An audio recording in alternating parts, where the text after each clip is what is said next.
पशुपक्षी को खाइबा को देले देबे जोरिमाना। अजब खबर शुणिले आपण को होश उड़ी जिवो। जदि आपण पशुपक्षी को खाइबा को देउछंती ताहाले आपण को मिलिबो दंड। तेणु पशुपक्षी को खाइबा को देबा पूर्वरु होई जांतु सावधान। अदालत नहीं पारे आपण को ऊपर कार्यानुष्ठान। एमिति एक खबर आसीची मायानगरी मुंबईरू, जेउठी जणे व्यवसायी पारा को खाइबा को देउथिबारु तांको विरोध रे अभियोग करिसंती स्थानीय बासिंदा। आउ अदालत मध्य तांको दोषी साब्यस्त करी तांको ऊपर 5000 टंकार जोरिमाना करिसंती।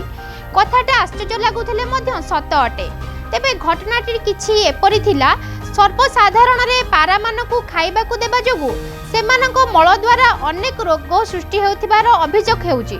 तेणु सेमानकु खाइबा को न देबा पई म्युनिसिपल कॉर्पोरेशन पक्षरु जनसाधारणक मानकु मना करा जायथिला।